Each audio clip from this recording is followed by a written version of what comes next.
fool! I've been trained in your Jedi arts by Count Dooku!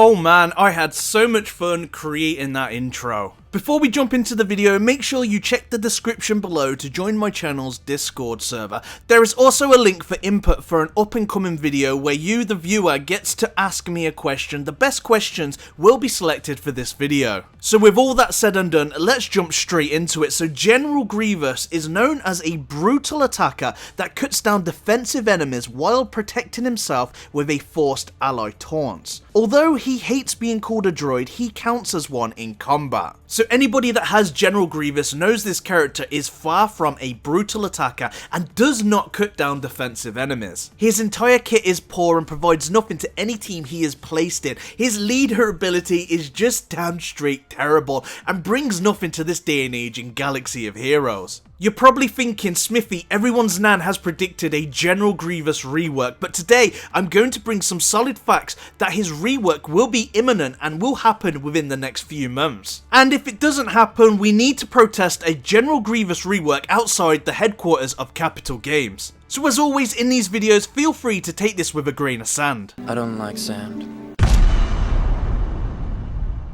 So first off, we have the obvious screaming for a rework, and still to this day, General Grievous is the most expensive free-to-play character. Still running hot in the Shard store for an absurd amount of currency to 7-star this character. In the Shard store, we have seen characters come and go, gear added, but General Grievous has always been present. However, General Grievous has been added as a rare rotation to the Fleet store, and my suggestion here on this bad character is to start picking them up from that area. Like we have seen with Vader and his shards becoming more accessible via a paid pack and rotation in the Fleet store, if General Grievous wasn't planned a rework, I am confident this character would have been removed by now. How I picture CG's 2018 roadmap is General Grievous smack bang in the middle, and all is left to connect the dots to provide him a rework. With the introduction to Fleet 2.0, we've seen a very oddly reworked to the Geonosian ship. These 3 Geonosians are also the only separatist starships that we currently have in game. The rework on these ships isn't like any other rework we have seen so far in Fleet. They went from 0 to hero in a matter of an update. For anybody that watched Star Wars Episode 3 or followed heavily into the Clone Wars knows that General Grievous had his own capital ship. A rework to this character followed by his capital ship would play a key part into Fleet. But with that aside, even if we looked at the Republic Fleet, they got some outstanding changes with Plo Koon, Clone Sergeant and Fives. Does that mean we're finally getting a Clone Wars season? How happy would you guys be if we got some Clone Wars attention? Let me know in the comments below because I definitely want to hear what you've got to say on that subject.